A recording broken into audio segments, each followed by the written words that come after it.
Hi guys! So today, ang i-review ko is this Showil Makeup Premium Mineral Blemish Balm Cream. Using the newest Korean formulation, it provides you with a silky, non-greasy feeling that helps cover the skin's irregularities, evens out your skin tone, conceals under eye circles, scars, and adds radiance to your face. Validity, 5 years. So, ang tagal ah. I got this sa Watsons and it is 350 pesos. Buksan muna natin. Ang bangis ng lalagyan niya, diba? The shade I got is number 1. It contains 50 grams. Let's open it. Parang maputi sa akin tong binigay. Smells good. Okay, so ito yung aking skin without the BB cream.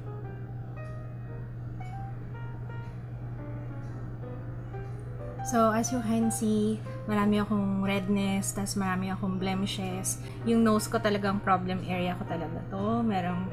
May mga dark, hindi ko alam kung ano yan. Ang consistency niya, it's creamy. Parang ang puti nung binigay sa akin, pero tingnan natin ha. Oh my gosh, ang puti! Kukunin ko sana, darker dito, pero sabi niya masyado na daw malayo. Sabi ng sales lady, masyado na daw malayo sa skin tone ko. Yung kukunin ko, I think 2 yata yun. 2 or 3. Itong kinuha ko kasi mas malapit daw sa skin tone ko. Pero tingnan natin, baka naman mag-tone down siya. Ang bango niya, amoy lotion, amoy cream, amoy face cream. Hindi siya nagbe-blend masyado sa aking skin or dahil sa brush siguro. Tatry kong gamitin yung fingers ko ha. Hindi siya kumakapit. Alam niyo parang may patchy-patchy. It's kinda malagkit. Mas okay kung sponge yung gagamitin or yung fingers. Yung brush kasi nagiiwan ng streaks, tsaka parang hindi siya kumakapit sa skin. Nag-even out yung skin tone ko, oo. Hindi masyadong maganda yung coverage niya. So, tingnan natin sa second layer. So, sa second layer, ayan yung itsura niya. Okay, i-apply ko muna siya on the rest of my face.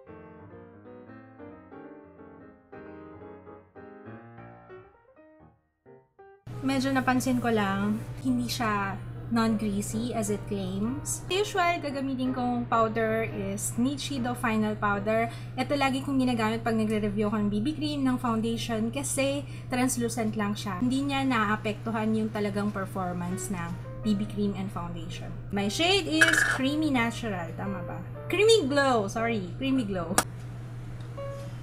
First of all, I think mas okay to sa mga dry to combination ang skin. Kasi kanina medyo nag-struggle ako. Alam niyo bang nakailang layer ako ng powder? Ang lagkit niya kasi. Siguro hindi pa siya nag-set gaano nung time na yon. Kaya naghintay muna ako ng I think mga 2 minutes. 2 to 3 minutes. I would say ang coverage niya is natural lang. Very natural yung kanyang coverage. Hindi niya masyado na-conceal yung mga blemishes ko. Anyway, expected naman talaga sa BB cream na hindi masyado maganda yung coverage. So, yan. It's now 3:29 and babalik ako later for an update. 7 o'clock. It's been 4 hours and grabe ka-oily ng face ko. Kung makikita niyo dito sa picture na to with flash, super duper. I'm gonna blot my face muna. I'll be using my Rimmel London Stay Matte long-lasting pressed powder. Ang shade ko is Creamy Natural. Tingnan natin kung makakatulong to para hindi mag-oil up kagad yung aking face. Tingnan natin kung anong magiging result niya after using mattifying powder. 11:02 and it's been 8 hours mula nung in-apply ko yung makeup ko. Although nakatulong yung mattifying powder, yun nga lang parang right now, after 4 hours, uncontrollable na yung shine sa aking face, yung oil.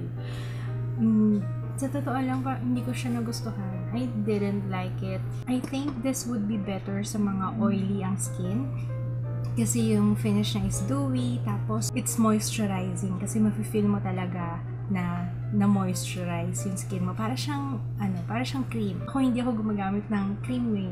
Kaya hindi ako sanay ng ganun yung finish sa face. Hindi ako sanay ng ganun yung consistency. Parang alam ko talagang mag-oil up ako kagad. Maybe, hindi lang talaga siya formulated for oily skin. I-zoom in ko ha para makita nyo. Kasi parang nag-bumps yung aking face. Yung oil, yung shine, parang nagbungang araw yung dito ko. Tapos, besides that, nung pinagpawisan na ako kanina, nag-start nang lumabas yung oil, naghalo yung oil, tsaka yung pawis, sobrang lagkit na sa face. I'm not even sure kung i-upload ko pa to, pero if ever man na, pero malamang i-upload ko na lang, baka makatulong sa iba. If you have tried this, please share your experience with it. Comment na kayo sa baba para makatulong din sa iba. Sayang nga kasi it's 350 pesos. Sayang. Anyway, so that's it. I'm tired. I'm sleepy. Don't forget to give this video a thumbs up kung nakatulong po sa inyo. Thanks for watching. See you again next time. Bye! Show wheel. Ang i-review ko, controllable na yung shine sa aking face. Oops.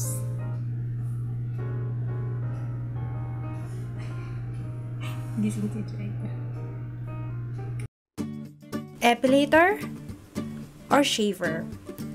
Hi guys, this is Anne and I'm gonna help you choose kung alin dito sa dalawa ang the best